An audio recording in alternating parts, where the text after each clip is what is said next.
On Wednesday night, Milo Yiannopoulos stopped by University of California at Berkeley to do his shtick. Leftist protesters, joined by a large contingent of anarchist rioters, promptly gave him everything he could ever hope for. A riot, complete with violent destruction of property, large objects set on fire, and Yiannopoulos supporters beaten in the streets. It was a vicious and disgusting display of just how fascist many on the campus left had become. A few thoughts. First, the campus left has been engaging in this sort of fascism for at least a year. Not every campus leftist group engages in this sort of violence. I spoke at Berkeley last year, no problem. But a shocking number of campuses have experienced this sort of fascist anti-free speech garbage. Yiannopoulos has been at the receiving end of these sorts of receptions at campuses dotting the country. And the riots aren't really about Yiannopoulos. They're about the very concept of allowing someone on campus who the left considers radical. Last February, I was met with a near riot at Cal State Los Angeles. At Penn State, students tried to break through locked doors to disrupt one of my speeches. I was banned from DePaul in the aftermath of a student disruption against Yiannopoulos and told I would be arrested if I set foot on campus. Jason Riley of the Wall Street Journal was disinvited by Virginia Tech before finally being allowed on campus. So this stuff is happening all the time. The academic left, second of all, has prepared the way for a lot of this campus fascism. Why is all this happening right now? Well, because the campus left has built up a pseudo-intellectual bulwark around such fascism. They've told students they deserve safe spaces, areas in which their ideas are not challenged in any way. They've forwarded the culture of microaggressions, which urges students to see any speech they find offensive as a form of aggression to be countered by other aggression. Here's NYU professor Jonathan Haidt on the phenomenon. He says, the recent collegiate trend of uncovering allegedly racist, sexist, classist, or otherwise discriminatory microaggressions doesn't incidentally teach students to focus on small or accidental slights. Its purpose is to get students to focus on them and then relabel the people who have made such remarks as aggressors. As a professor at Cal State LA posted on his door before my speech there last year, quote, the best response to microaggression is macroaggression.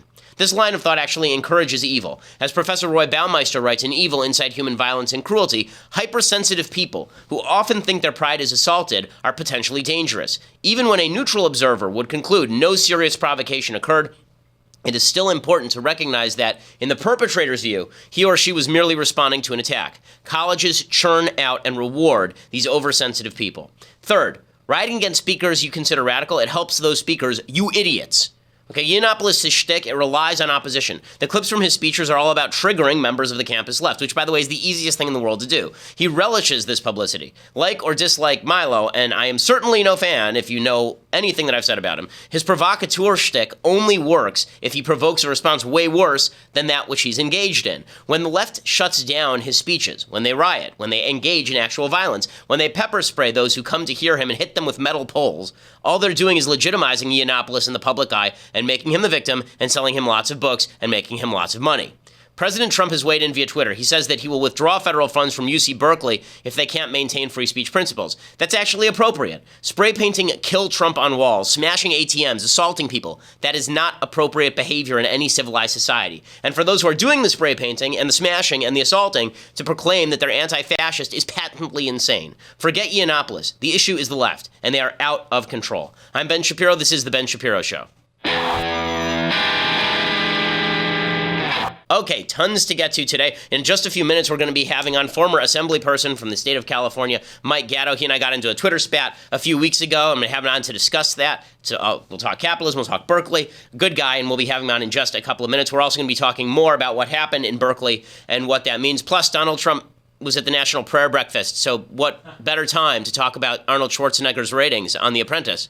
Yes, really, this is the world in which we now live. We'll get to all of that, but first we have to say thank you to our advertisers over at Lyft. So, if you are somebody in need of a ride and you want a safe ride, a clean ride, then you need to use Lyft. My wife uses it all the time. She's a doctor. That means that she's coming home at all hours of the evening. Last night she was coming home midnight. That means sometimes she's too tired to drive after having helped birth babies for the last 12 hours. And so she uses Lyft. And if she trusts Lyft, if I trust Lyft, you should trust Lyft too. The reason is because all of their drivers are fully vetted through a 10-point safety standard, including criminal background check and DMV background check. You're going to get around quickly and safely. All the Lyft drivers are rated after every ride, so only the best stick around. You're not going to get some creeper in an old beat-up van, in a rape van picking you up. That's not how Lyft works. It's actually going to be somebody, a nice person in a decent car picking you up. You can tip in the app as well, which leads to happier drivers. It means the drivers are going to be more friendly to you. And thanks to Lyft, you never have to worry about drunk driving or about driving tired or about driving unsafe or honestly,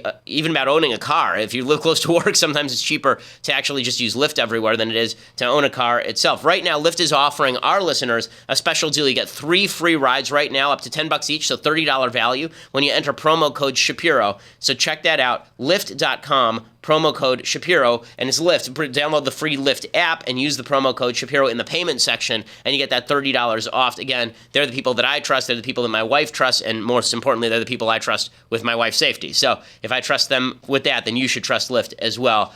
They are the best in the business. Okay. All right, so here we are, another day, another violent outburst, and this is becoming more and more common across the country. As I say, I've been in the middle of these things. Actually, half our staff has been in the middle of these things. A lot of our staff was there at Cal State Los Angeles when there was a near riot last year when I spoke at Cal State LA. And the question is, what's driving this? Because the truth is, the vast majority of people who are showing up to protest these things have never heard of Milo. They've never actually seen anything Milo's done or seen anything that I've done or read anything that they've done. They've sort of read headlines from Salon or Slate, and that's about it. They don't actually do their research. If they actually wanted to stop Milo, the easiest way to do it would be to ignore him. Milo is sort of like the doomsday monster. The more electricity you shoot at him, the more he absorbs it and expands. If you actually ignored Milo, he'd probably go away. But the fact is that the left can't ignore Milo because they have decided that in the name of their safe spaces, everyone they disagree with must be banned. And so you have the mayor of Berkeley coming out beforehand saying that hate speech is not welcome in his city, and that marginalized groups being attacked by people like Yiannopoulos, that's something that he's not good with. The only marginalized group in Berkeley are the people that the mayor doesn't like.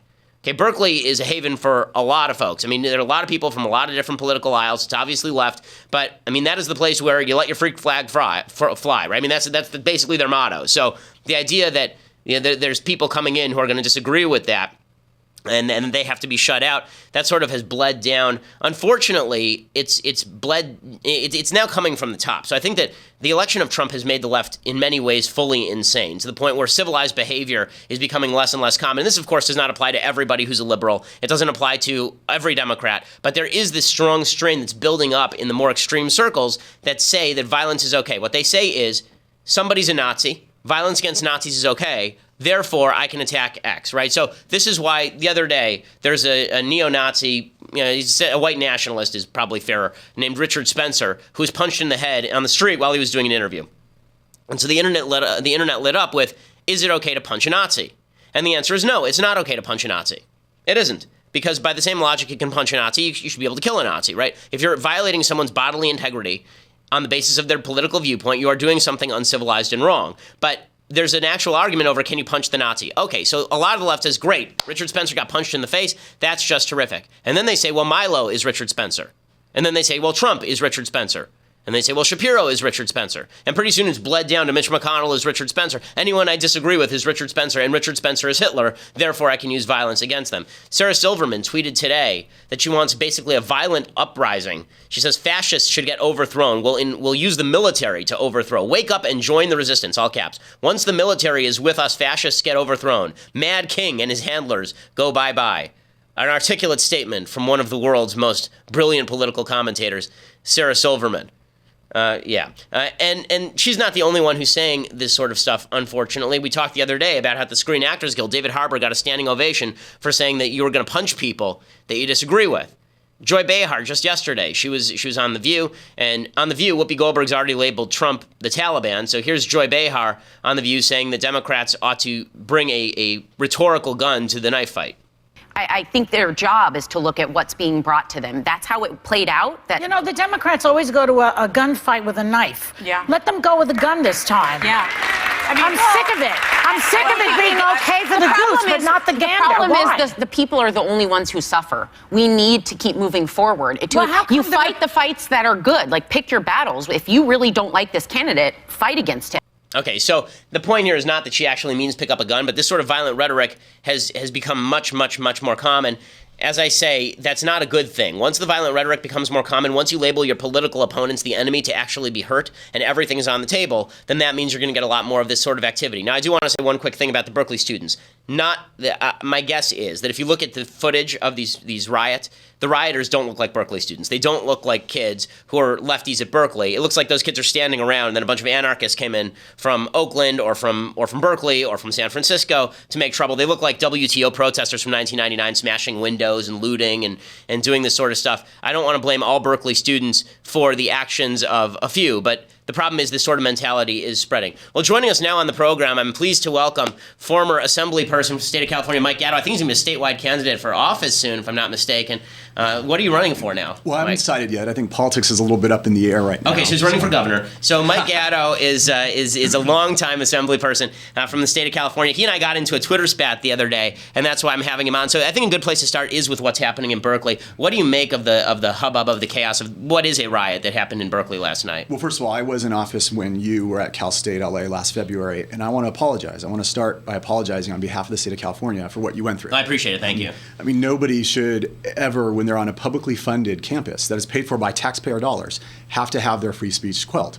You could argue maybe it's different on a private campus, but that was a public campus where people sought to clamp down on your free speech. The state of California owes you an apology to the extent that I can do it on behalf of the whole state. Well, thank you. I appreciate it. And it's not your job to do it on behalf of the whole state, obviously. Right, you didn't do it. I only like to put responsibility where it lies, but I appreciate that. So, yeah, I mean, I think that the first place to start is that this is why I like having people who disagree on the show. I'm going to start doing this a lot more often now that we can have guests. And I think that that's fun because it's fun to have the discussion, and it's really negative what happened last night. So let's before we get to what we were spatting over on the internet, which was a lot of fun. I do want to get to it because it's kind of a kick. I want to ask you, Assemblyman Gatto, what do you make of how should the Democrats treat the accession of President Trump? So a lot of people seem to be going kind of nuts over this. Sure. What do you think is the best way for Democrats to deal with this? Because obviously, I think that this sort of extreme rhetoric and tactics, not sure this is going to be productive. Correct. I was talking to a veteran Democratic Congress member from D.C.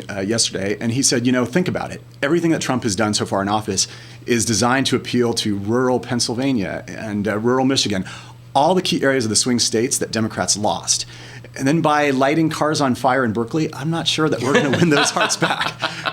Well, I appreciate the honesty, and I think that obviously I think the Democratic Party could use more people like you in positions of power saying that, because it seems like the Democratic Party is moving in a more extreme direction by embracing some of the candidates they're talking about for the DNC chairmanship. There was that event a couple of weeks ago where the DNC chair candidates were saying things like, as white people, we have to sit down and shut up, and we just have to listen to black people. It's my job to shut the other white people up. That doesn't seem to me geared toward winning the white middle class voter in Michigan, Pennsylvania, Ohio, or Wisconsin. So I want to talk a little bit about your broader worldview, because the reason that I invited you on in the first place is because we got into this fight, as I've referenced a couple of times on Twitter, and the reason that came up is because I wrote a piece about one of the things that a talking point that folks on the left have been pushing for quite a while is this idea that the people at the very top of the income spectrum have way more money than everybody else, that people who are in the 1% own as much wealth as the rest of the world combined, that the top 60 people own as much wealth as 3.5 billion people, and basically I wrote, so what, right? The people at the top, unless they stole it from the people at the bottom, why is this a problem? And I talked specifically about Bill Gates, who's now about to become the world's first trillionaire, apparently. And I said, there's hundreds of thousands of people who have worked for Microsoft. They create a product that millions of people buy and makes their businesses better. What's the issue here? And you then proceeded to tweet this. So this is the tweet on feudalism. So your screed is a gross oversimplification. It's so much more polite when we're in person. Your screed is a gross oversimplification too, akin to medieval mentality of kings and nobles protected us in battle, so nobility is awesome. Did I write that? You did, actually. Sorry about that, Mike. But so maybe you'd like to explain where that comes from. Well, why do you think that? I asked you. So what makes Bill Gates a medieval feudal lord? Well, first of all, I never gained as many Twitter followers, or I never got my behind spanked as much as when I tried to troll you. So your followers are very, very enthusiastic. Yes. Yeah. But the point I was trying to make is this. So I'm a traditionalist. Believe it or not, there's a democratic traditionalist. I know that our founding fathers believed in small everything. They believed in small government. They believed in small concentrations of wealth. They thought that if we had the return of nobility in this country, that we'd be in a really bad place. We'd look like those countries in Europe that people had left. We would have this great concentration of power. It would start to seem like nobility, and that's what that reference was. And I do believe that there are times in history where the wealthy have more and they start to look like Russian oligarchs. And nobody would disagree that Russian oligarchs are kind of like nobility. They can control government. They have the power of life and death in certain towns and in certain provinces, and that's not good for our American way of values. Well, you and I agree on the idea that oligarchy is bad, and obviously, but I'm not comparing Bill Gates to a Russian oligarch. I'm not saying he is too, but there is a saying that all great fortunes come from some crime, and I don't think that's true though. Unless you can actually prove the crime, it's a little bit of a slander to suggest that people are engaged in crime just because they're wealthy. There's a lot of companies that when they start out, the regulations are not quite there yet, and they act in a regulatory vacuum, and in many cases they're taking resources that you could argue belong to society, and they are exploiting them to their wealth. Well, unless you're talking about like people actually going into the commons and drilling for oil in areas that's not owned, for example, then what resource do corporations like Google exploit or corporations like Microsoft exploit? It seems to me that their employees are some of the happiest people on the planet. It seems to us that you and I have great technology because of companies like this, and seeing wealth as an indicator, a red flag for something criminal has occurred. Number one, sort of lets people who are poor off the hook if they actually commit crime, and number two, says that wealthy people are actually the ones who are criminals. When it seems to me that a lot of the people who are wealthy specifically because they're engaging in lots of voluntary mutual transactions, which is the way our economy works. If it's not voluntary, you and I are on the same side, right? Sure. If somebody's actually exploiting somebody else, we don't disagree. But if somebody is not exploiting somebody, then what's the problem? So you and I are both against the redistribution of wealth, but my point was there's many ways to redistribute it. So Rand Paul and Ron Paul both have said to audit the Fed, and I've supported that. I think the Federal Reserve, which it's a quasi-governmental agency, it's appointed by the president, the governors are appointed by the president. I think that their policies have favored those who own lots of stocks and those who own lots of property. So are you in favor like the Pauls are of a return to the gold standard? I think the gold standard for a long time served our country just fine. I'm actually in favor of return to the gold standard as well. It's real money, and it's tied to something that government can't create. So why are you a Democrat? I don't understand. Listen, there are some Democratic traditionalists out there, and I think I am one of them. I mean, I think there's nothing wrong with being a small government Democrat, and I think there's also nothing wrong with saying that the Federal Reserve's policies have benefited those who own.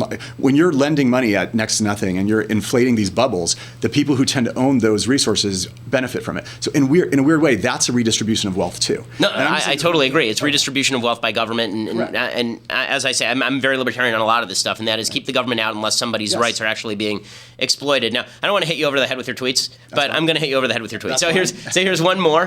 This is you talking about inherited wealth, and again, things get dicey on Twitter in a way that they don't when we speak to each other face to face. I'm curious what the great grandchildren of the wealthy invented to deserve it. A smarter Ben Franklin railed against nobility. So the implication here seems to be that the founders were against inherited wealth. Benjamin Franklin did speak openly about the estate tax. He liked the idea of an estate tax because European nobility was not quite the same thing as American capitalism producing people who are wealthy. There's a mercantilist system in Europe where the government actually gave charters to specific friends of the government. It actually looks a lot more like what presidents of both stripes have been doing actually lately, where it looks like the Green Jobs program or like Trump giving favors to a particular company, which it looks like corporatism. That's what old school European nobility looked like. And in fact, Ben Franklin, when it came to his own distribution of wealth at his death, Ben Franklin actually handed virtually all of his wealth to his children. He gave £1,000 to the city of Philadelphia, £1,000 to the city of Boston, and that was it, right? So it wasn't like he liquidated all his wealth and said, "Kids, you're on your own." Right. So are you in favor of the idea of a high estate tax taking lots of money away from people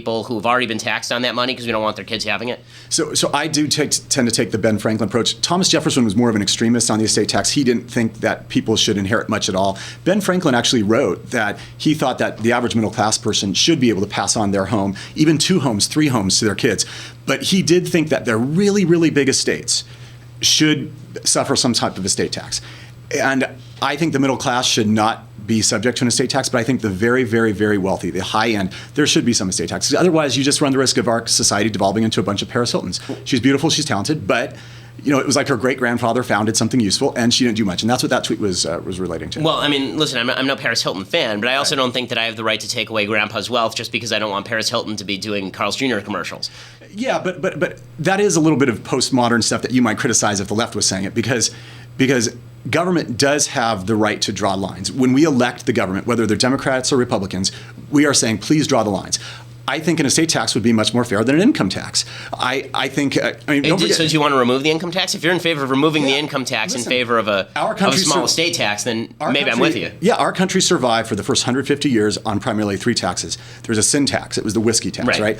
There was estate taxes and there was tariffs. And I think if we could come back to some sort of system where we relooked at our tax code and said, hey, this is more fair. We're going to break up large estates. We're going to tax sins. And we're going to rely on some sort of tariffs to penalize the worst abusers of slave labor in third world countries.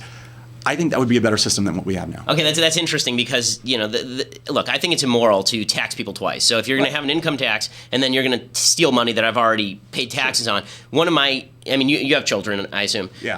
How many kids do you have? I have 2 and a third on the way. Okay, well, congratulations. That's exciting. So I have 2 under 3. And one of the reasons that I work really hard is because I would like to pass on lots and lots of money to my children so they don't have to work so hard, which is part and parcel of the American dream. Is not just I work hard, I get ahead. It's I work hard and I get ahead so my kids don't have to work quite as hard to get ahead. And when it comes to inherited wealth, I think there's this vast misnomer that the people who are the wealthiest in our society, all of them inherited their wealth. And actually, when you break it down, that's not really true. Like 35%, according to, in 2012, there's the Forbes 400, and 35% of the Forbes 400 was born poor or middle class, 22% were born upper middle class, so that means 57% were born either poor, middle class, or upper middle class. 11.5% inherited more than $1 million, 7% inherited more than $50 million, so that would be Paris Hilton, and 21% inherited enough money to just stay on the list, right? So tax the 7%. I mean, when I got the tweets back from you with our exchange from your followers, I mean, a lot of people said, hey, I'm just a middle-class guy. Do you want to take my wealth? The answer is no. I do not want to take that wealth.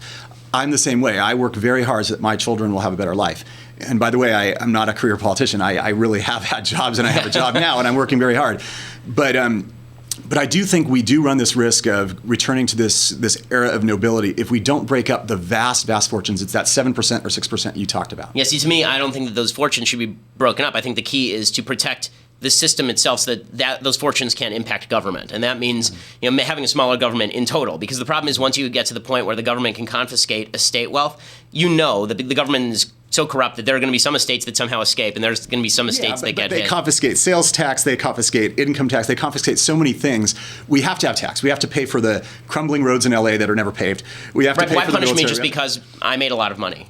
Well, it's not punishing you because you made a lot of money. What it's trying to do. It sort of is. You're only hitting me if I'm really, really wealthy. Yeah, but I mean, that's how a lot of tax codes are. I mean, I know they suck. Yeah. Well, they do. But if you think about it, the wealthy guy who buys a Rolls Royce, he pays more in sales tax than someone like me who doesn't own a car. Right, but he has a choice to buy that car, right? I mean, that's a little bit different. Now you're talking about you just look at the bottom line. You say, okay, you made more than $7 million. You made $2 million. The $7 million guy.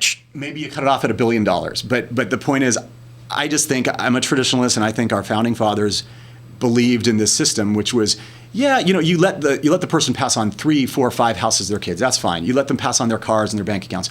But maybe the person who starts to look like a Russian oligarch because they've got so much power and so much money, we probably don't want that in America. And by the way, this type of people ignoring this, politicians in power ignoring this for so long, is why Donald Trump won all these Midwestern states, is because he actually talked to people and said, look, I'm going to try to return good jobs to your class. I think that's right. I think it's ironic that you cite Donald Trump as an example of that, because Donald Trump is actually part of that 7% that inherited a crap load of money. Mike Gatto says tax Donald Trump. All right, well, thank you so much for stopping by. It really is a pleasure to have you, and it's always fun to have a cordial conversation with somebody with whom I disagree. So thank you for the time, and thanks for coming in, Assemblyman Mike Gatto. Thank you. And look out for him. He's going to run for governor, even though he says he's just considering it. So make sure that you keep an eye on that. Well, we have to say thank you to another one of our sponsors. These are our sponsors over at CISO. So if you love comedy, if the political system isn't enough comedy for you and you just love comedy and you want more of it, CISO is the place to be. CISO is streaming content. CISO is Acclaim's original series. It's handpicked classics. It's hours of stand-up specials, no commercials, completely ad-free. You get a month for free right now when you go to CISO.com, CISO.com, and you use promo code Shapiro. So if you check that out right now, then you get at least 1 month for free. Actually, it's 2 months for free now, I guess. So it's 2 months for free with the promo code Ben at checkout. That's CISO.com, promo code Ben. My wife and I have been watching one of their shows called Harmon Quest, which is really funny. It's sort of making fun of the Dungeons and Dragons crowd, and it's it's pretty funny. So you can check that out. They have a lot of original series. They have a lot of old content. They have old episodes of The Office from Britain, which is really funny. They have a lot of British comedy. They have all of the SNL back from when SNL was good and not just a Trump attack vehicle. Check it out at CISO.com. Promo code Ben, and it is fantastic. As I say, it is normally $3.99 a month. You get the first 2 months for free. You can cancel it anytime if you don't like it. So give it a try. I promise you won't be disappointed. Okay, so as you say, the situation in Berkeley is really ugly. I want to show you some of the footage from Berkeley so that folks know what we're talking about last night. Here's some of the people shooting off fireworks at public buildings last night at Berkeley.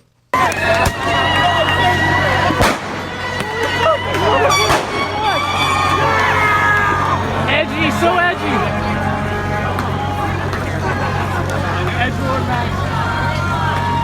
And you can see it's black bloc. I mean, that's what they call themselves because they wear all black and they're basically terrorists. And the police, where are the cops in all this? What are the cops doing? I have no idea. This is the experience that we had at Cal State LA as well, by the way, is that the cops were basically told to stand down because they didn't want to promote violence. They didn't want to have a violent clash. So instead, you let the rioters run roughshod. There's more of this. Here's them shooting off some flares.